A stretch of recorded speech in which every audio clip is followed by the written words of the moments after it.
സഖാവ് എപ്പോഴും ഒളിവിലായതുകൊണ്ട് ഒളിവിൽ നിന്ന് വന്നപ്പോഴും സഖാവ് കല്യാണം കഴിക്കാത്തതുകൊണ്ട് അവർക്ക് ഭയങ്കര ഒരു കല്യാണം കഴിച്ച് കാണണമെന്നുണ്ടാകും. അമ്മ പറഞ്ഞു, എന്തിനാ ഇത്ര അന്വേഷിക്കേണ്ടത്, ശാരദേനെ കഴിച്ചുകൂടെ എനിക്ക്.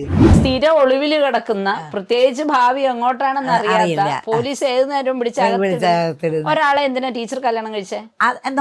ഞാൻ രാഷ്ട്രീയക്കാരിയായതുകൊണ്ട്, ജനിക്കുമ്പോൾ തൊട്ട് കാണുന്ന രാഷ്ട്രീയല്ലേ കമ്മ്യൂണിസ്റ്റ് രാഷ്ട്രീയം. നിനക്കിൻ്റെ ഒരു സാരിയുണ്ട് ഇത്ര 3 മീറ്റർ എന്ന് പറഞ്ഞാൽ എത്രയുണ്ടാവും? ഞാൻ പറഞ്ഞു, ഇത് പാവാട തുണിയാണെന്ന് ചോദിച്ചു.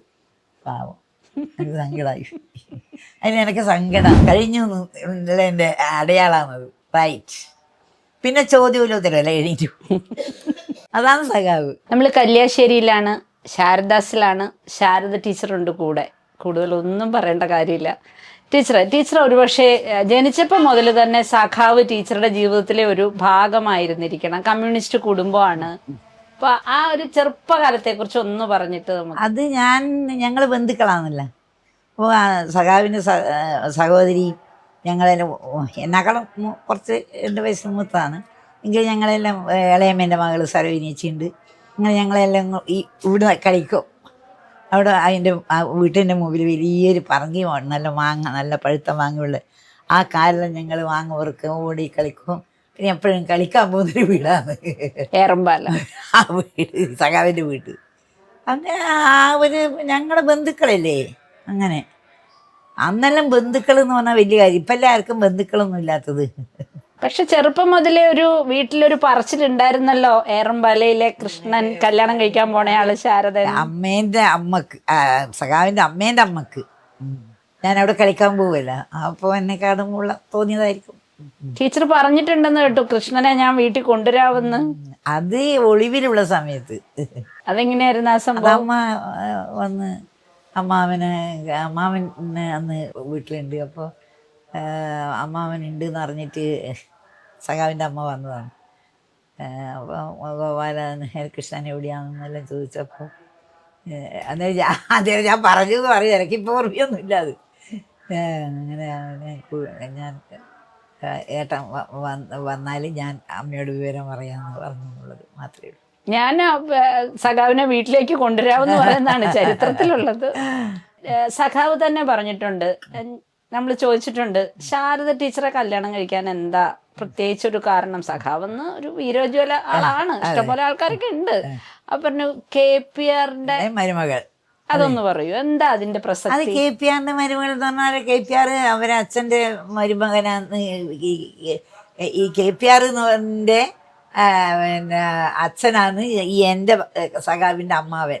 ഇപ്പം നിങ്ങൾ പോയി ഏറുമ്പാൽ തറവാട്ടിൽ രായരപ്പൻ നായനാർ അധികാരിയാണ്. അന്ന് വില്ലേജ് ഓഫീസർ എന്ന് പറഞ്ഞാൽ ഭയങ്കര ഇതല്ലേ. അങ്ങനെ അന്ന് അച്ഛപ്പൻ ഞങ്ങൾക്ക് മക്കൾക്ക് വലിയ വീടെല്ലാം കിഴക്കെടുത്ത് തന്നിട്ടുണ്ട്. അതെല്ലാം പോലീസുകാർ ഉച്ചഭാഗം ഇപ്പോൾ ഉണ്ട്. ഇങ്ങനെ ഞങ്ങൾ ബന്ധുക്കളാണ്. അപ്പം പിന്നെ സഖാവ് എപ്പോഴും ഒളിവിലായതുകൊണ്ട് ഒളിവിൽ നിന്ന് വന്നപ്പോഴും സഖാവ് കല്യാണം കഴിക്കാത്തതുകൊണ്ട് അവർക്ക് ഭയങ്കര ഒരു കല്യാണം കഴിച്ച് കാണണമെന്നുണ്ടാകുമല്ലോ. അപ്പോൾ എവിടെയാണെന്ന് ചോദിച്ചേരം അമ്മ പറഞ്ഞു, എന്തിനാ ഇത്ര അന്വേഷിക്കേണ്ടത്, ശാരദേനെ കഴിച്ചുകൂടെ എനിക്ക്. ശാരദ അത്യാവശ്യം നല്ല സുന്ദരിയുമാണ്. ഒരു കുറച്ച് സുന്ദരിയായിരുന്നു. അന്നേരം നല്ല തലമുടിയാണ്. സ്ത്രീകൾക്ക് തലമുടിയല്ലേ ഇവിടെ, നല്ല കറുത്ത നല്ല പാവാടിയും ബ്ലൗസെല്ലാം ഇട്ട്. പിന്നെ ടീച്ചറായി വന്നതിന് ശേഷം നല്ല സാരിയെല്ലാം ഇട്ട് നിങ്ങൾ പോകും. നല്ല സുന്ദരിയായിരുന്നു കാണാൻ. വെളുത്തിട്ടുമല്ല കറുത്തിട്ടുമല്ല, അതല്ലേ എൻ്റെ നിറം. ഇത് നിറം. അപ്പൊ അതുകൊണ്ട് അങ്ങനെ അതിൽ സഖാവിനെ ഇഷ്ടായി. അല്ല, ഇത്ര സുന്ദരിയും അതുപോലെ ടീച്ചർ ജോലിയുണ്ട്, തറവാടിത്തുണ്ട്, ഈ ബന്ധുക്കളാണ്. സ്ഥിരം ഒളിവിൽ കിടക്കുന്ന, പ്രത്യേകിച്ച് ഭാവി എങ്ങോട്ടാണെന്ന് അറിയാത്ത, പോലീസ് ഏത് നേരവും പിടിച്ച ഒരാളെ എന്തിനാ ടീച്ചർ കല്യാണം കഴിച്ചേ? ഞാൻ രാഷ്ട്രീയക്കാരിയായതുകൊണ്ട്, ഞാൻ എന്താ പറഞ്ഞ് ജനിക്കുമ്പോൾ തൊട്ട് കാണുന്ന രാഷ്ട്രീയല്ലേ കമ്മ്യൂണിസ്റ്റ് രാഷ്ട്രീയം. അപ്പോൾ ആ രാഷ്ട്രീയത്തിൽ വളർന്നത് കൊണ്ട് തന്നെ എനിക്കൊരു കമ്മ്യൂണിസ്റ്റുകാരനെ കല്യാണം കഴിക്കാൻ യാതൊരു പ്രയാസവും തോന്നിയിട്ടാണ് ഞാൻ 100 പ്രാവശ്യം പറയുന്നതായിരുന്നു കാര്യം. പലതവണ പറഞ്ഞതാണ്. അങ്ങനെ എനിക്ക് കമ്മ്യൂണിസ്റ്റുകാരനെ കല്യാണം കഴിക്കാൻ യാതൊരു പ്രയാസവും തോന്നിയില്ല. എന്നുവെച്ചാൽ എൻ്റെ അമ്മാവൻ സ്ഥിരമായിട്ട് ജയിലിലാണ്, തൂക്കാൻ വിധിച്ച അമ്മാവനാണ്. എന്നിട്ട് ജയിലിൽ നിന്ന് പുറത്ത് വന്നതാണ്. അങ്ങനെയുള്ളൊരു ആളെ മരുമകളായതുകൊണ്ട് ഒരു സഖാവിനെ കല്യാണം കഴിക്കാൻ ഒരു വിഷമം ഉണ്ടായിട്ടില്ല. അത് ഈ പറഞ്ഞല്ലേ മരുമകളുടെ മനസ്ഥൈര്യം അറിയണേ. നമ്മൾ ഒരു കാര്യം കൂടെ പറയണം. തൂക്കാൻ വിധിച്ച് ജയിലിൽ കിടക്കുമ്പോ 2 കിലോ കൂടിയ കൂടിയ എല്ലാരും അത്ര ധൈര്യമല്ലേ, അത്ര ധൈര്യമുള്ള അമ്മാവനല്ലേ. ആ അമ്മാവന്റെ മരുമകള് പിന്നീട് പറയുണ്ടായി, ഈ വീട് ശാരദാസ് ഇതാരുടെ വീടാ? ഇതെന്റെ വീട്, ഇതെന്റെ വീട്, ഇതെന്റെ ശാരദ അല്ല സഖാവ് തന്നെയാ പറഞ്ഞിനി, ശാരദയെ നീയാ ഈ വീടിന് വേണ്ടി വീട് കെട്ടി ഇതിന് വേണ്ടി എല്ലാ കാര്യങ്ങളും നീയാന്ന് ചെയ്തത്. എൻ്റെ അമ്മമാര് സപ്പോർട്ടുണ്ട്. അന്ന് ഈ സിമെൻറ്റ് മൂഴിക്കെല്ലാം പ്രയാസമുള്ളൊരു കാലഘട്ടമായിരുന്നു ഞാൻ ഈ വീടെടുത്തത് 75. ആ കാലഘട്ടത്തിൽ അതിനെല്ലാം വലിയ പ്രയാസം. അപ്പോൾ അമ്മാവനാണ് അതെല്ലാം എളുപ്പത്തിൽ എത്തിക്കാനെല്ലാം വിളിച്ച് പറയുക ഒക്കെ ചെയ്തത്. അങ്ങനെ ആ വീട് പൊങ്ങി എല്ലാം തേച്ച്. എന്നാൽ ആ സമയത്ത് സഖാവിന്റെ വീട്ടിൽ വന്നെല്ലാം പോകുന്നുണ്ട് അപ്പറേ. അല്ല അന്നേരം വരുന്നില്ല, അന്നേരം അച്ഛനും അമ്മയൊന്നുമില്ല. അല്ല ആ കാലഘട്ടത്തിലും കൂടെ ഒന്ന് വന്ന് നോക്കാന്ന് വിചാരിച്ചിട്ടില്ല. വീടായി താമസിച്ചിട്ട് ഒരു 2 ആഴ്ച ആകുമ്പോൾ, 2 ആഴ്ച 1 മാസം എനിക്ക് ഞാനത് കൃത്യമായിട്ട് ഓർക്കുന്നില്ല. അന്നേരമാണ് ഒരിക്കൽ വന്നത്. അതുകൊണ്ടാണ് പറഞ്ഞത് ഈ വീടിന്, അതുപോലെ നമ്മൾ പേരൊന്നും ഇട്ടില്ല, അതുകൊണ്ടാണ് പറഞ്ഞത് ശാരദയെ ഈ വീട്ടിന് വേറെ ഒന്നും നോക്കണ്ട, ശാരദാസ് നീ മാത്രം വീട്ടിന് വേണ്ടി പാടുപെട്ടത്. എല്ലാം ഞാൻ ഒരിക്കൽ കൃത്യത്തിന് കല്ലറക്കാൻ എത്തൂല, അപ്പോഴേ അവരെ വിളിച്ച് പറയണം. സിമെൻ്റ് എത്തിയിട്ടുണ്ടല്ലോ, അപ്പോൾ അവരെ വിളിച്ച ഇങ്ങനെ ഒരു വീട് എന്ന് പറഞ്ഞാൽ കുറേ വിഷമമില്ലേ ഒരു വീട്. ഇന്നത്തെ മാതിരി ഫ്ലാറ്റ് അല്ലല്ല, ഇതൊരു ചെറിയ വീടാണെങ്കിലും ആ വീടെടുക്കാനും വലിയ വിഷമാണ്. വീട് ചെറുതാണെങ്കിലും വലിയ വിഷമമാണ് ഒരു വീടുണ്ടാക്കാൻ. അപ്പോൾ അങ്ങനെ ആയിട്ട് അതുകൊണ്ട് നീ ശാരദാസ്, മക്കളെ പേര് വേണ്ട, എൻ്റെ പേര് വേണ്ട. അതാണ് എൻ്റെ മോൻ വിചാരിച്ചിട്ടുണ്ടാകും അവൻ്റെ മനസ്സിലെ കുട്ടിക്കാലത്തെ. അച്ഛൻ എപ്പോഴും ഈ എല്ലാവരോടും സംസാരിച്ച് കഴിയുമ്പം റൈറ്റ്, അതാണ് അവൻ്റെ ആ റൈറ്റ്. പത്രക്കാർ മനോരമക്കാർ വന്ന് ചോദിച്ചല്ലേ എൻ്റെ വീട് കണ്ട് പോയിട്ട്, എന്താ ഒരു ദിവസം ഇൻ്റർവ്യൂവിന് വന്നു, എന്താ വിനോദേ നീ ഇങ്ങനെ ഈ വീടിന് റൈറ്റ് എന്ന്. അപ്പം ഞാൻ ചെറുപ്പത്തിൽ അച്ഛൻ ഇങ്ങനെ സംസാരിച്ച് കഴിഞ്ഞാൽ കഴിഞ്ഞു എൻ്റെ അടയാളാണത്, അതിൻ്റെ സിഗ്നലാണ് റൈറ്റ്. പിന്നെ ചോദ്യമില്ല ഉത്തരവല്ല, എണീറ്റു. അതാണ് സഖാവ്. വീടിനെ കുറിച്ച് പറഞ്ഞപ്പോൾ എനിക്കൊരു ഓർമ്മ വരുന്നുണ്ട്. ടീച്ചറുടെ ഇളയ മകൾ ഉഷ അച്ഛൻ്റെ വീടായിട്ട് കണ്ടത് ഇതോ ഏറമ്പാലയോ അല്ല, എവിടായിരുന്നു അത് പിന്നെ കുറച്ച് അവർക്ക് 2 വയസ്സ്, അവൾക്ക് 2 വയസ്സ്. അവളെ കൂട്ടിയിട്ട് ഞാൻ ജയിലിൽ എമർജൻസി ടൈമിൽ ജയിലിൽ പോകുമ്പോൾ അവള് ചെറിയ കുട്ടിയാണ്. അല്ല കഥയൊന്ന് പറയോ? പറയുന്നത് ജയിലിൽ പോകുമ്പോ എന്താ മോള് പറയുന്നത്? അച്ഛൻ്റെ വീടല്ലേ ബസ്സിൽ പോകുമ്പോൾ. സാധാരണ ഞാൻ ഈ കുട്ടികളെയും കൂട്ടിയിട്ട് ഇടയ്ക്കെല്ലാം ഇങ്ങനെ കണ്ണൂർ പോകുമ്പോൾ കുട്ടിയൊക്കെ ഹോട്ടലിൽ നിന്ന് ഭക്ഷണം, നമ്മുടെ നാട്ടിലൊന്നും ഇല്ലല്ലോ. അപ്പോൾ ഇപ്പോൾ നമ്മൾ ടീച്ചേഴ്സ് എല്ലാവരും കൂടി ഇങ്ങനെ കൂട്ടിയിട്ടുണ്ടെങ്കിൽ അവിടെ എത്തും പള്ളിക്കൊന്നിൽ ജയിലിൽ അമ്മേ, ബസ് നിറയെ ആളായിരിക്കും. അമ്മേ അച്ഛൻ്റെ ജയിലിൽ, അച്ഛൻ്റെ വീട് പോയത്തെ ഭാഗ്യം. ടീച്ചർ പറഞ്ഞു ഒരു കമ്മ്യൂണിസ്റ്റുകാരൻ്റെ മരുമകളായതുകൊണ്ടാണ് ധൈര്യം. എനിക്ക് അന്ന് ധൈര്യമുണ്ട്, ഇന്നും ധൈര്യമുണ്ട്, ഞങ്ങൾക്ക് വളരെ ധൈര്യമുണ്ട്. പക്ഷേ ഇന്ന് വയസ്സായി പോയതുകൊണ്ട് എല്ലാറ്റും പറയോട്ടായില്ലേ നമ്മൾ. വയസ്സ് ഒന്നും ഇപ്പം നമ്മൾ വിചാരിച്ചതല്ല പറയുക. ഇപ്പം ഞാൻ മനസ്സിലെന്തെങ്കിലും വിചാരിച്ചാൽ അതായിരിക്കില്ല ഗീതയോട് സംസാരിക്കുന്നുണ്ടാവുക. ഗീത ചോദിച്ചതിന് ചിലപ്പോൾ ഉത്തരം കിട്ടിയെന്ന് വരില്ല. ടീച്ചർ ഇപ്പൊ സഖാവിന്റെ പോരാട്ടങ്ങള്, ഒളിവ് ജീവിതം, മൊരാഴ, കയ്യൂർ എല്ലാം എല്ലാരും അറിയുന്നതാണ്. ടീച്ചറുടെ പോരാട്ടങ്ങളാണ് പലരും അറിയാത്തത്. മക്കൾക്ക് നല്ല വിദ്യാഭ്യാസം കൊടുക്കുക ഒരു ടീച്ചർ എന്ന നിലയ്ക്ക്. ടീച്ചർ അതിന് എന്തോരം കഷ്ടപ്പെടേണ്ടി വന്നിട്ടുണ്ട്. സുധചേച്ചിയുടെ കോൺവെന്റ് ചേർത്തതാ നീ ചോദിക്കുന്നുണ്ടാവുക, എനിക്കറിയാം. സുധേനെ കോൺവെന്റ് പഠിപ്പിച്ചതിന് ഒരുപാട് കേൾക്കേണ്ടി വന്നിന്. അത് എൻ്റെ ഒരു ആഗ്രഹമായിരുന്നു.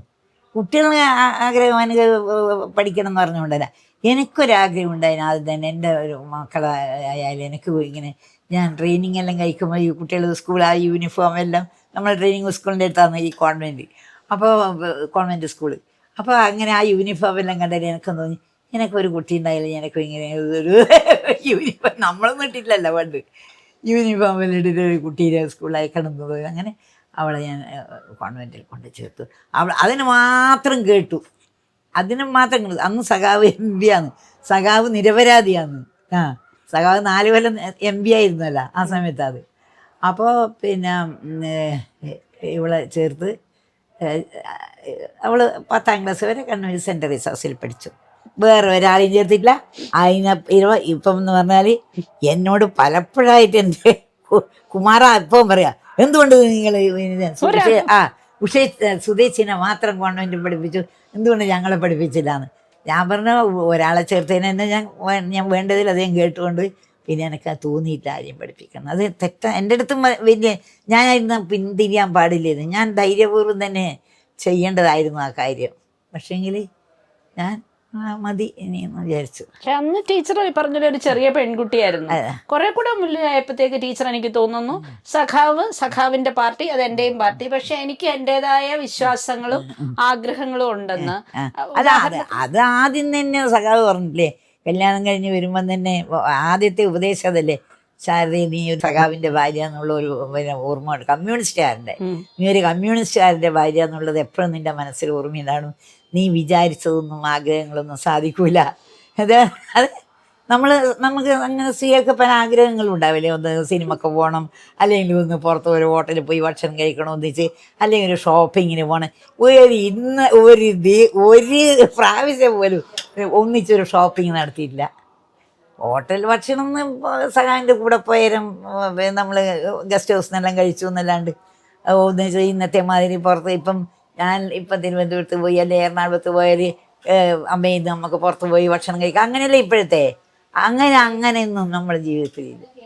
പക്ഷെ ഒരു കാര്യമുണ്ട്, ടീച്ചർക്ക് സഖാവ് ഒരു സാരി വാങ്ങിച്ചു തന്നിട്ടുണ്ട്, ചൈനീസ് സിൽക്ക്. അതൊരു വലിയ സംഭവമാണ്. അത് സഖാവ് അത്രയും ചൈനയിൽ പോയിട്ട് സഖാവിന് ഭക്ഷണം കഴിക്കാൻ പറ്റിയില്ല. അവിടെ ഈ പാമ്പിനൊക്കെ തൂക്കിയത് കാണുമ്പോൾ എവിടെ പോയാലോ സഖാവ് പറഞ്ഞ് നമുക്ക് ഉടനെ സ്ഥലം വിടാൻ, പിന്നെ അവിടെ പരിപാടി തന്നെ നടത്താണ്ട് വേഗം വന്നതാണ്. അപ്പോൾ ശാരദ പറഞ്ഞൊരു ഇത് ചൈനയിൽ നിന്ന് ഒരു സാരി ഉണ്ടല്ലോ, അവിടെ ഒന്ന് വാങ്ങിക്കൊന്ന് പ്രൈവറ്റ് സെക്രട്ടറിയോട് വന്നിട്ട് അല്ല വാങ്ങണമെന്ന് പറഞ്ഞു. പ്രൈവറ്റ് സെക്രട്ടറി അല്ല അതാണ്. അപ്പോൾ സഖാവിനെ കടയിൽ ചെന്നിട്ട് എത്ര സാരി വേണം, സാരി തുണിയല്ലേ, സാരി വേണമെന്ന് പറയുമ്പോൾ അവരും കാണിച്ചു ഒരു തുണി എടുത്തിട്ട്. അപ്പോൾ ഇത് എത്ര മീറ്റർ വേണം ചോദിച്ചോ. അവർ ഒരു 3 മീറ്റർ ആയിക്കോട്ടെ, 3 മീറ്റർ ആയിക്കോട്ടെ. ഇവിടെ വന്ന് പിന്നെ അവിടുന്ന് തന്നെ പിന്നെ അവിടുന്ന് ടീച്ചർ ഭയങ്കര വിഷമായിട്ട് ഇത് ഭക്ഷണം കഴിക്കാണ്ട് അതുകൊണ്ട് വേഗം ഉടനെ പരിപാടിയെല്ലാം മാറ്റി ഇങ്ങോട്ട് വന്നേരം ഞാൻ ആ വിടവ് നോക്കിയിട്ട് ഞാൻ ഇങ്ങോട്ട് വരും. എൻ്റെ അമ്മ വയസ്സായ അമ്മയുടെ ഉണ്ട്, അതുകൊണ്ട് അമ്മേനെ എനിക്ക് അമ്മ എന്ന് പറഞ്ഞാൽ അത്ര ഇതാണ്, അങ്ങനെ അമ്മേനെ കാണണം, അതുകൊണ്ട് ഇടയ്ക്കിടെ ഞാൻ ഇങ്ങോട്ട് വരും. അപ്പോൾ ഞാൻ ആ ഒഴിവ് നോക്കിയിട്ട് ഇവിടെ വന്നതാണ്. ഇവിടെ 4 ദിവസം കഴിയുമ്പോൾ വിളിക്കുന്ന ചാരുടെ ഞാൻ എനിക്ക് ഇവിടെ എത്തി, നീ ഉടനെ വരണമെന്ന്. ഞാൻ അന്ന് തന്നെ പെട്ടെന്ന് നോക്കുമ്പോൾ അന്നേരം വേഗം ടിക്കറ്റ് എല്ലാം ശരിയാക്കി കിട്ടുമല്ലോ, വേഗം ഞാൻ പോയി. എന്നിട്ട് പിറ്റേന്ന് രാവിലെ പോയ ഉടനെയൊന്നും ചോദിച്ചില്ല, പിറ്റേന്ന് കുറെ കഴിഞ്ഞാൽ പറഞ്ഞു നിനക്കിൻ്റെ ഒരു സാരി കൊണ്ട് ഇത്ര 3 മീറ്റർ എന്ന് പറഞ്ഞാൽ എത്രയുണ്ടാവും. ഞാൻ പറഞ്ഞു ഇത് പാവാട തുണിയാണെന്നോ ചോദിച്ചു. പാവം എനിക്ക് സങ്കടമായി. അതിന് എനിക്ക് സങ്കടമാണ് ഞാനത് ചോദിച്ചല്ലോ. അല്ല ഞാനങ്ങനെ സാധനം പറയാത്തത് എനിക്ക് അങ്ങനെ വാങ്ങണമെന്നൊന്നും. ഇത് ചൈന ആയതുകൊണ്ട് ഒന്ന് പറഞ്ഞതാണ്, അവിടെ കിട്ടൂല എന്ന് എനിക്കറിയില്ല. ഒന്നാമത് എനിക്ക് അവിടെ അങ്ങനെ അതെ അങ്ങനെ കേട്ടിട്ടുണ്ട്. അപ്പോൾ അവിടെ ഇത് അവർക്ക് ഒരു ഇത് എത്ര മീറ്റർ വേണ്ട സഖാവിന് അറിയില്ല, എത്ര മീറ്റർ വേണം, അതായിരിക്കണം.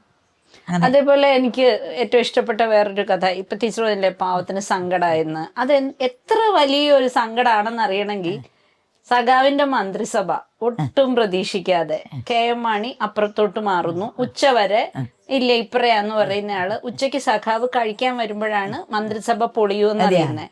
എന്നിട്ട് കഴിച്ചിട്ട് എല്ലാരും വന്ന് ചോദിക്കുന്നു സഖാവ് അറിഞ്ഞോന്ന്, എന്തിയെ മന്ത്രിസഭ വീണു, എന്താ ചെയ്യണമെന്ന് ചോദിക്കുമ്പോ കിടന്ന് ഉറങ്ങുകയാണെന്ന്. സഖാവ് കൂളായിട്ട് കിടന്ന് ഉറങ്ങുന്നു, വൈകുന്നേരം രാജി കൊടുക്കുന്നു, പോരുന്നു. ഇത്രയേറെ സിമ്പിളാണ് സഖാവിന്. സഖാവിന് മന്ത്രി എന്ന് വെച്ചിട്ട് പ്രത്യേകം ഉണ്ടായിട്ടില്ലല്ലോ.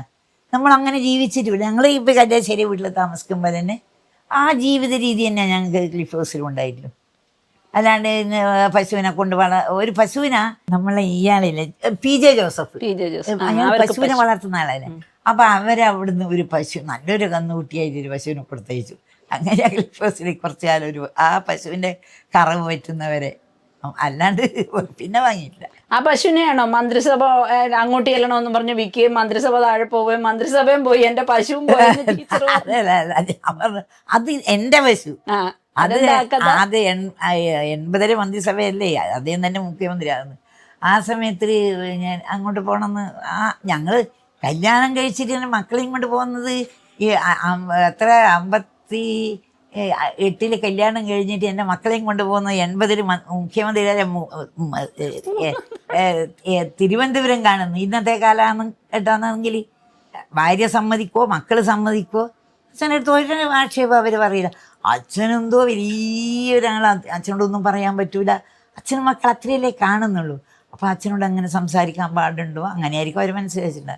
80 മുഖ്യമന്ത്രി ആയതിനു ശേഷം അതും സത്യപ്രതിജ്ഞക്കുമില്ല. ശാരദ നാളെയാ സത്യപ്രതിജ്ഞ, അതൊന്നും ശരി. പക്ഷെ രണ്ടാമത്തെ സത്യപ്രതിജ്ഞ വീട്ടിൽ TV ഉള്ളതുകൊണ്ട് കാണാൻ പറ്റി. ആദ്യത്തേത് കണ്ടതേ ഇല്ല. മൂന്നാമത്തേത് നേരിൽ കണ്ടു.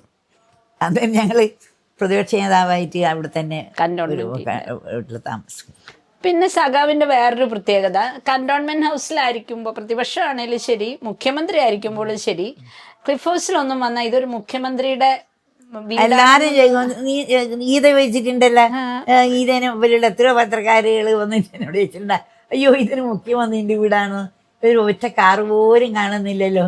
ഞാൻ പറഞ്ഞില്ല, എനിക്ക് പോകാൻ വേണ്ടി ഒരു സ്റ്റാഫ് കാർ അവിടെ വെക്കും. ബാക്കി അവിടെ ആരും മുഖ്യമന്ത്രിനെ കാണാൻ ക്ലിഫ് ഹൗസിൽ വരാൻ പാടില്ല, അത് നിയമാണ്. ഒരു കല്യാണം ക്ഷണിക്കാനാന്ന് പോലീസ് അവിടെ ഉണ്ടാവുമല്ലോ ഗേറ്റ്. അപ്പം ഇങ്ങനെ വിളിക്കുന്നുണ്ട്, നിങ്ങളെ കാണാൻ ആള് വരുന്നുണ്ട്, ഇന്നാണ് എല്ലാവരും ഇവിടെ ഓഫീസിൽ വന്നാൽ മതി.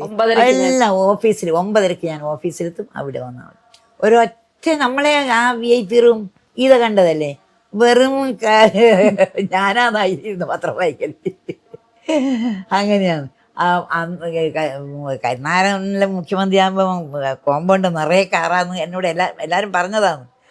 ഇവിടെ 1 ഇഞ്ച് സ്ഥലം കിട്ടൂല, പിന്നെ കാറ് വെക്കാൻ റോഡിൽ വെക്കേണ്ടി വരും. അത്രയധികം ആളുകൾ ഇങ്ങോട്ട് വന്നിട്ട് അറിയാന്ന്. ഒരൊറ്റ ആളെ ക്ലിഫ് ഹൗസിലൊക്കെ ആയിട്ട് ഒരു ഫയൽ പോലും വരുന്നത് ടീച്ചർ കണ്ടിട്ടുമില്ല. ഇല്ല. ഫയലൊന്നും കൊണ്ടുവരില്ല, എല്ലാം രാത്രി 10 മണി വരെ അവിടെ ഇരുന്ന് ഇവര് PA മാരുണ്ടല്ലോ, ഇവര് നമ്മള് ഇപ്പോഴത്തെ ഇവൻ പ്രൈവറ്റ് സെക്രട്ടറി ആയിട്ട് പി ശശി പിന്നെ മറ്റയാൾ മരിച്ചുപോയി. ഇവരെല്ലാം ആണല്ല. അപ്പൊ എല്ലാരും അത്ര വരെ നിന്നോളുക. സഖാവ് വരാണ്ട് ഇവരൊക്കെ വരാൻ കഴിയില്ലല്ലോ. അന്നത്തെ ഫയൽ അന്നായിരുന്നു നോക്കിയിട്ട് വരും. പിന്നെ ഈ എല്ലാ മിനിസ്റ്റേഴ്സും അവരെ ഫയൽ മുഴുവൻ മുഖ്യമന്ത്രിൻ്റെ മേശപ്പുറത്തല്ലേ വരുക, അതെല്ലാം നോക്കണ്ടേ, അതിലെല്ലാം സൈൻ ചെയ്യണ്ടേ. സഖാവ് പറഞ്ഞിട്ടുണ്ട്, എനിക്ക് ജീവിതത്തിൽ ഏറ്റവും വലിയ സന്തോഷം വന്നത് കർഷക തൊഴിലാളി ഇവർക്കൊക്കെയുള്ള പെൻഷൻ. അതൊന്നും ഓർക്കുന്നുണ്ടോ? അല്ല, അത് ഞാൻ പറഞ്ഞില്ലേ, അതിന് ഇത് എന്താ അതിൻ്റെ ഒരു തുടക്കം എന്ന് വെച്ചാൽ, ഈ സഖാവ് ഈ രാത്രിയിലും ഈ തെക്ക് വടക്ക് ഈ ചെറുവത്തൂര് സഖാവിൻ്റെ മണ്ഡലം തൃക്കരിപ്പൂര് മണ്ഡലമാണ്. അപ്പോൾ ആ ഭാഗത്ത് ഇവിടെ വന്നാൽ ആ ഭാഗത്തായിരിക്കും പല പ്രോഗ്രാം ഉണ്ടാവുക. അപ്പോൾ ഈ മീറ്റിംഗ് എല്ലാം കഴിഞ്ഞ് വന്ന് രാത്രി 10-11 മണിക്കെല്ലാം വന്നിട്ട് ഞാൻ ഉറങ്ങുന്നുണ്ടാവും. അപ്പുറത്താണ് നേരെ ഈ വീടൊന്നും എടുത്തിട്ടുണ്ട്, അപ്പുറത്തെ സഖാവിൻ്റെ വീട്ടിൽ. അപ്പോൾ മേലെയാണ്. അപ്പോൾ കാറിൻ്റെ ഒച്ച കേൾക്കുമ്പോൾ ഞാൻ എണീറ്റ് മേലെ നിന്ന് നോക്കും. ഒരു സഖാവ് നടന്നിട്ട് അവിടെ ഉള്ളിലുള്ളന്നേരം വരില്ല, പണ്ടത്തെ ഇതല്ല. അങ്ങനെ അപ്പോൾ വന്നിട്ട് എന്നോട്, ഓ നീ എന്ത് 10 മണിക്ക് കിടന്നുറങ്ങും, നീ കാണണം എൻ്റെ മീറ്റിങ്ങിന് ഓരോ സ്ഥലത്തും അമ്മമ്മമാരും അമ്മാമ്മമാരും ഇങ്ങനെ വടിയും കുത്തിപ്പിടിച്ച് വരുന്നു അവരെല്ലാം. അപ്പോൾ ഞാൻ പറഞ്ഞത് എന്നെ വന്ന് കെട്ടിപ്പിടിക്കും, ഇങ്ങനെ പണ്ട് ഒളിച്ച സ്ഥലമല്ലേ, അപ്പോൾ അവിടുത്തെ കാരണവന്മാരല്ലേ വരുന്ന്. അപ്പോൾ അങ്ങനെയുള്ളവർ വന്ന് വിളിക്കുമ്പോൾ സഖാവിന് തന്നെ ഒരു ഇത് സന്തോഷവും ഇതും. പക്ഷേ കൊടുക്കാൻ വെച്ചാൽ ആർക്കെല്ലാം കൊടുക്കുക, അത്രയും ആൾ വന്നിരിക്കുന്നില്ല. അപ്പം ഞാൻ അതിൻ്റെ പേരില്ല ഞാൻ ചോദിച്ചത്, അല്ലാതെ ഇങ്ങനെ എല്ലാവരും നിങ്ങളിങ്ങനെ സ്നേഹിക്കുന്നു, എല്ലാവരും നിങ്ങൾ എല്ലാം ഉണ്ട്, പക്ഷെ അവർക്ക് നിങ്ങളെന്ത് കൊടുത്തു? എന്തെങ്കിലും നിങ്ങൾക്ക് ചായ പിടിക്കാൻ കൊടുക്കണ്ടേ? ഞാൻ എത്രയാക്കാ കൊടുക്കുക? അത് അങ്ങനെ ഇതിൽ നിന്ന് ഉടലെടുത്തതാണ് ഈ കാർഷിക പെൻഷൻ, അറിയാം. അതാണ് ആദ്യത്തെ പെൻഷൻ. അത് ഇതിനിടയ്ക്ക് പേപ്പറിൽ എഴുതിയിട്ടുണ്ടല്ലോ, ദേശാഭിമാനിൽ. അതെങ്കിലും അവർ ചെയ്തൊരു ഉപകാരം. ആദ്യത്തെ കാർഷിക പെൻഷൻ നടപ്പിൽ വെച്ചത് EK നയനാർ എന്നിട്ട് ഫോട്ടോ കൊടുത്തിന്. മറ്റിപ്പോൾ EK നയനാർ ശബ്ദം ഒന്നിലും കാണുന്നില്ലല്ലോ, അത് നോക്കി. അത് അങ്ങനെ അന്നുണ്ടായിരുന്നു സഖാവിൻ്റെ ഫോട്ടോ കൊടുത്തിട്ട് അതാ ആദ്യത്തെ പെൻഷൻ നടപ്പിൽ വരുത്തിയത് ഈ കാർഷിക പെൻഷനാണ്. എന്നിട്ട് പിന്നെയാണ് അതിനോടനുബന്ധിച്ച് പല പല പെൻഷനും വന്നു. ആ 45 രൂപയെന്നാ ഇന്നിപ്പം 3600 അത്ര വാങ്ങുന്ന 3200 എത്തിയില്ലേ? ആ 45 എത്തുന്നു. എന്നിട്ട് എന്നോട് എനിക്ക് ഡോക്ടർ ലളിത മരിച്ചുപോയി തിരുവനന്തപുരത്ത്. ഞാൻ പോയാലിപ്പം ഡോക്ടർ ലളിതനെ കണ്ടിട്ടേ വരും, എൻ്റെ ഡോക്ടറാണ്. അപ്പോൾ ഒരു ചക്കപ്പഴം നടത്തിയിട്ടേ വരുള്ളൂ. അപ്പോൾ ഡോക്ടർ കുറേ ചെറിയ ചെറുപ്പക്കാരികളുണ്ട് ഡോക്ടർമാർ, ഇതെല്ലാം വന്ന ഉടനെയുള്ളവരെല്ലാം. അപ്പോൾ അവർക്കെല്ലാം ഞാൻ പോകുമ്പോൾ ഭയങ്കര ഒരു ഇഷ്ടമാണ്. അപ്പോൾ എന്നോട് പറയാൻ നമ്മുടെ ചീഫ് മിനിസ്റ്റർ പിന്നെ ബുക്ക് ഞാൻ എഴുതിയ ബുക്ക് ഞാൻ വായിച്ചു, പക്ഷേങ്കിൽ ഓരോ പെൻഷനെ പറ്റിയിട്ടും കൊടുത്തതും അവർ പറയും. പിന്നെ എന്തോ ഒരു കാര്യം കൂടെ അതും കൂടി ചെയ്യാമായിരുന്നു സാറിന്, ഏതാന്ന് എനിക്ക് ഇപ്പോൾ ഓർക്കുന്നില്ല. അങ്ങനെയാണ് അപ്പോൾ അതെല്ലാവരും അത് അംഗീകരിച്ചൊരു കാര്യമാണെന്നല്ല. ആ 45 രൂപ കാർഷിക പെൻഷനാണ് ഇന്ന് കാണുന്ന മറ്റു എല്ലാ പെൻഷനുകളും ഇങ്ങനെ പല പല പല പെൻഷനും വന്നത്. ഈ കാർഷിക പെൻഷനാണ് ആദ്യം നടപ്പിൽ വന്നത്. അതേപോലെ തന്നെ എല്ലാ ആഴ്ചയിലും സാധാരണ ജനങ്ങളോട് നേരിട്ട് ടെലിവിഷൻ വഴി സംസാരിക്കാൻ മുഖ്യമന്ത്രിയോട് ചോദിക്കാം. ഈ ഒറ്റ മുഖ്യമന്ത്രിക്ക് അതിനുള്ളത് ഒരൊറ്റ അതിനുശേഷം ഉണ്ടായിട്ടുണ്ടോ നോക്ക്. അതിന് മുമ്പില്ല, അല്ല അതിന് മുമ്പൂല പിമ്പൂല. അത് ഗീത തന്നെ ആലോചിച്ചാൽ മതിയല്ല. ഞാൻ പറയുന്നില്ല, ഞാൻ വിവരിക്കേണ്ട ആവശ്യമില്ല. എനിക്ക് ഒരു ടീച്ചർ കാണുമായിരുന്നു ആ പ്രോഗ്രാം. ഞാൻ ഇരുന്ന് കാണും. ഞാൻ കാണുന്ന മാത്രമല്ല, സഖാവ് എല്ലാ സൺഡേ അത് കഴിഞ്ഞിട്ടേ ഓഫീസിൽ പോകുള്ളൂ. ആ സഖാവ് അത് കണ്ടിട്ട് പിന്നെ ഞാനങ്ങ് ഈ മദ്രാസ് എയർപോർട്ടിലെല്ലാം ഇറങ്ങുമ്പോൾ അവിടുത്തെ ലേഡി ഓഫീസർമാരെല്ലാം വന്ന് എന്നോട് പറയും, കെട്ടിപ്പിടിച്ച്, അയ്യോ മാഡം, ഞങ്ങൾ സാറിൻ്റെ ആ പരിപാടി മുഖ്യമന്ത്രിയോട് ചോദിക്കാമെന്നുള്ള പരിപാടി കണ്ടിട്ട് ഞാനും എൻ്റെ ഹസ്ബൻഡും പള്ളിയിലും കൂടെ പോവുള്ളൂ ആ സൺഡേ.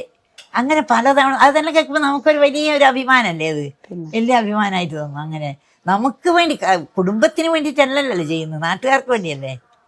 അത് നമുക്ക് വലിയൊരു അഭിമാനമല്ലേ ഇത്, നാട്ടിന് വേണ്ടി ചെയ്യുന്നത്. ടീച്ചർ അക്കാലത്ത് പറഞ്ഞൊരു കാര്യമുണ്ട്, ക്ലിഫ് ഹൗസിൽ വെച്ച് ഇങ്ങനെ പുറത്തോട്ട് നോക്കിയിട്ട്, ഗീതേ ആ വണ്ടി കിടക്കുന്നുണ്ട്, അത് ഞാൻ പറഞ്ഞ ഒന്നും അത് ഓടുകയല്ല, നിനക്ക് വേണമെങ്കിൽ ഞാൻ ഓട്ടോറിക്ഷ പിടിച്ചു തരാം.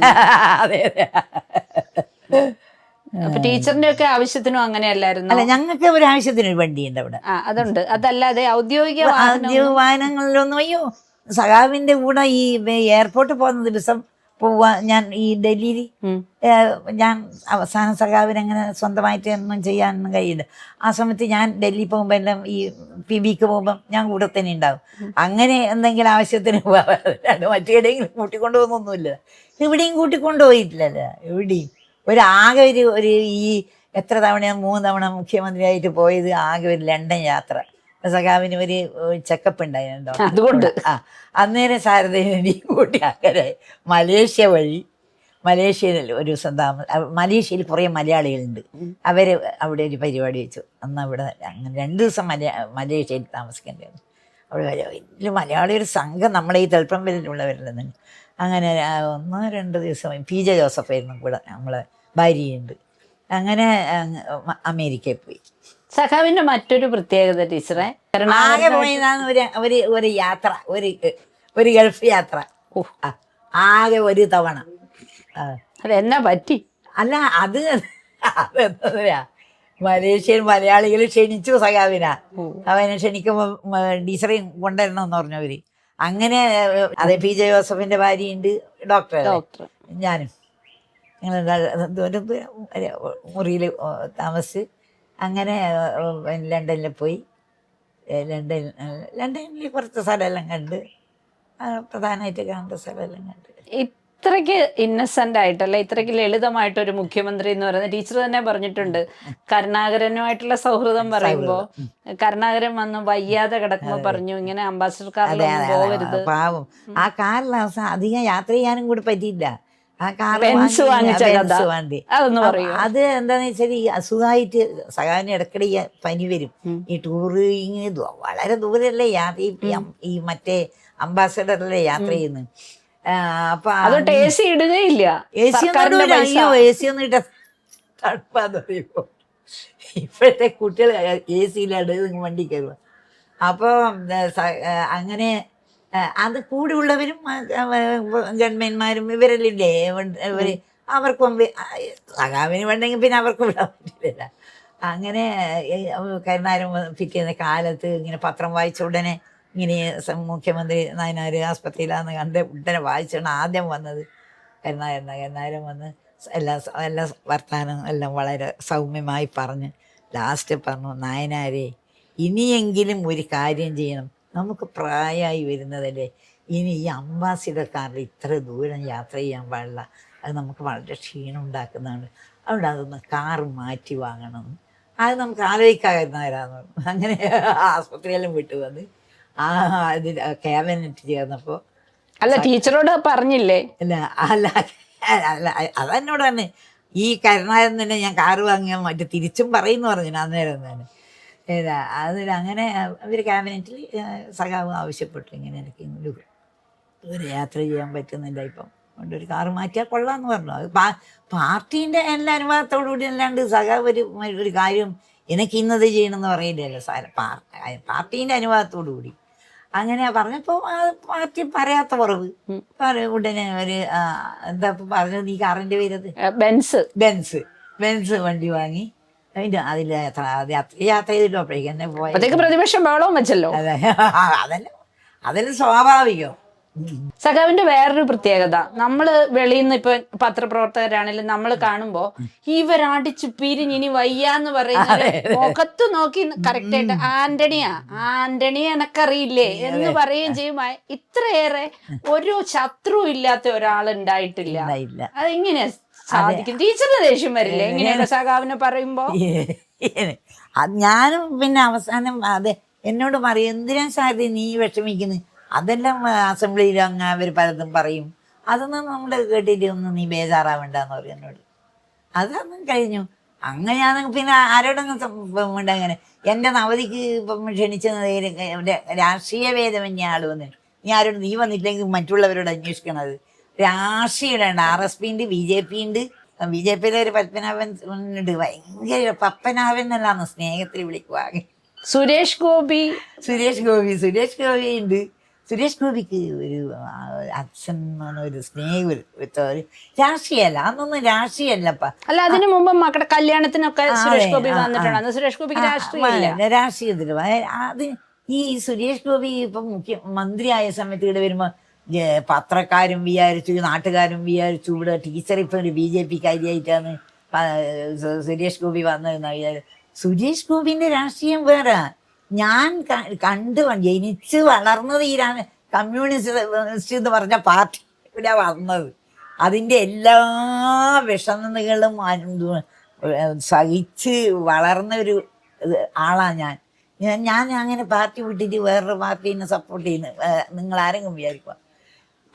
പക്ഷെ അതിലൊരു മനുഷ്യത്വം, അതാണ് ഈ സഖാവിനൊരു മനുഷ്യത്വമുണ്ട്, മനുഷ്യനുമായിട്ട് ഉള്ള ഒരു ബന്ധം. അതേ നിങ്ങൾ കണക്കാക്കണ്ടു. അല്ലാണ്ട് ഞാനൊരു BJP കാര്യമായിട്ടല്ല അയാൾ വന്നത്. മനുഷ്യനെ കാണുകയെന്ന് പറയില്ലേ, അതുപോലെ ഒരു മനുഷ്യനുമായിട്ടുള്ള ബന്ധം അത്.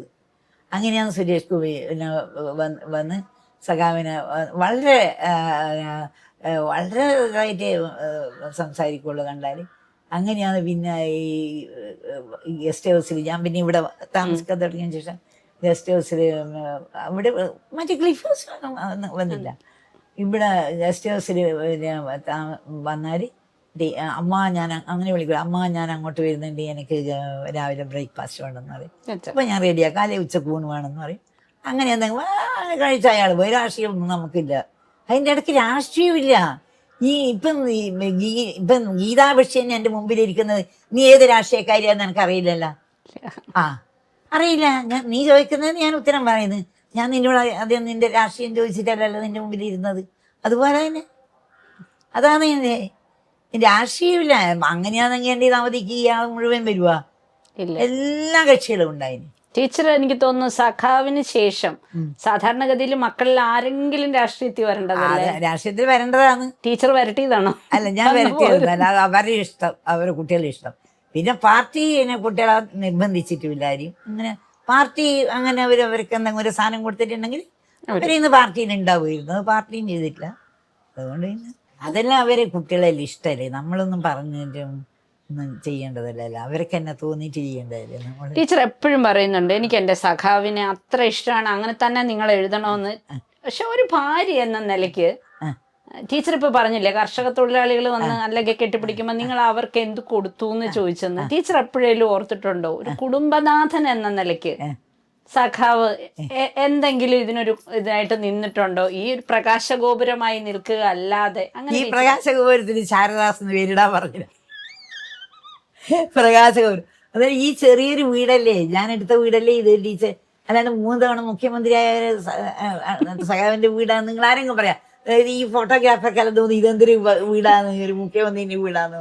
അത് ഗീത പിന്നെ പല പ്രാവശ്യം കണ്ടുകൊണ്ട് തോന്നൂല. മറ്റിപ്പം ഇവരെല്ലാം പുതിയ ആൾക്കെല്ലാം അയ്യോ ഇതാണോ, ഇന്നിപ്പോൾ സാധാരണക്കാര് ഇതിനേക്കാൾ എത്രയോ വലിയ വീട് എടുക്കുന്നുണ്ട്. പക്ഷെ അതാണ് സഖാവ്.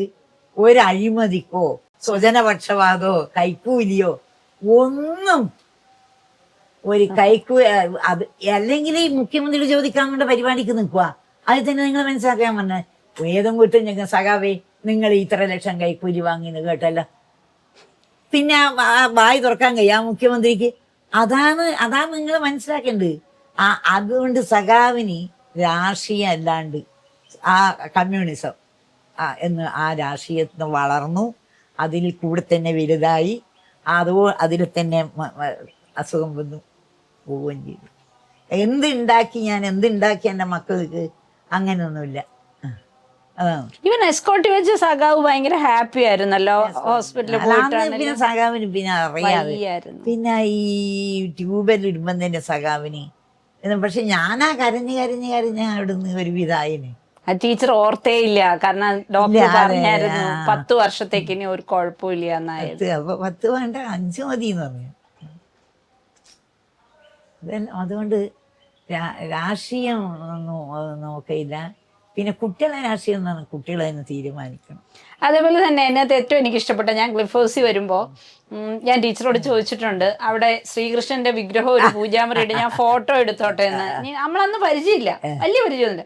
ടീച്ചറോട് നീ എന്താ കരുതിയത്, ഞാനിവിടെ വിളക്ക് കൊളുത്തുന്നതിന് എന്റെ സഖാവ് എന്നോട് വേണ്ടാന്ന് പറയുമോ? എന്റെ ഭക്തി എന്റെ കാര്യമൊന്നും. അത് ടീച്ചറുടെ സഖാവിന്റെ ഒരു സ്റ്റാൻഡായിരുന്നു. അതൊന്ന് പറയുമോ? അതെ, അവരെന്നെ പറയാനുള്ളൂ. നീ നീ നീ അമ്പലത്തിൽ പോയിക്കോ, പക്ഷെ നീ എന്നോട് വരാൻ ആവശ്യപ്പെടാതെ, എന്റെ പൈസ ആവശ്യപ്പെടാൻ പറ്റില്ല. സഖാവിന്റെ പൈസ ഒക്കെ ചോദിക്കാൻ പറ്റില്ല. സഖാവിന്റെ പൈസ അപ്പൊ പൈസ തരാണ്ട് എനിക്ക് പോകാൻ പറ്റില്ല. നമുക്കൊരു മാസം ചെലവ് ഉള്ള പൈസ എടുത്ത് ഞങ്ങൾക്ക് പോവാം. അതുകൊണ്ട് നീ എന്നോട് അമ്പലത്തിൽ പോകാൻ പൈസ ഒക്കെ ചോദിക്കാൻ പാടില്ല. പക്ഷെ സഖാവിന് അങ്ങനെ ഇപ്പൊ ഞാൻ അമ്പലത്തിൽ പോകുന്നു, ഈ അമ്പലത്തിൽ ഞങ്ങൾ കുട്ടിയിലെ സഖാവ് ഈ അമ്പലത്തെ കുളത്തിനാണ് കുളിക്കുക.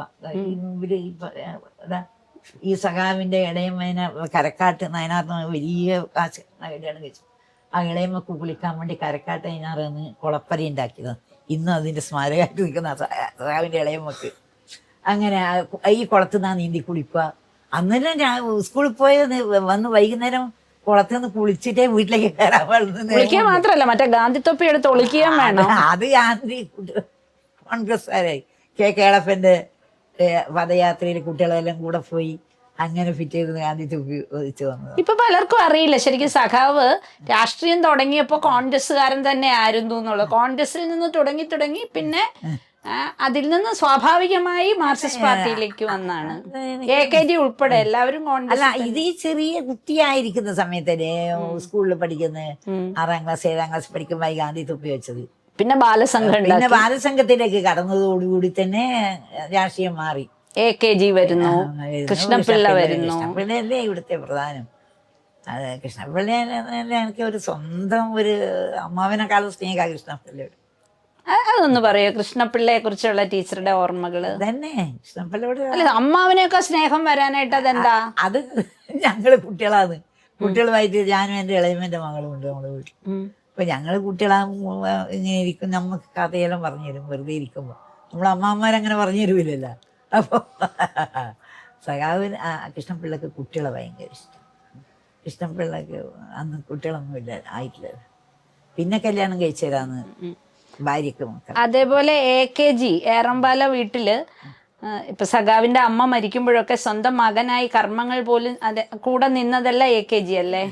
അത് അവിടെ ശ്മശാനത്തിൽ അന്ന് സഖാവിന് വരാൻ സാധിച്ചില്ല. ഇല്ല അന്ന് എവിടെയോ ദൂരെയാണ് സ്ഥലത്തെത്താൻ പറ്റൂല.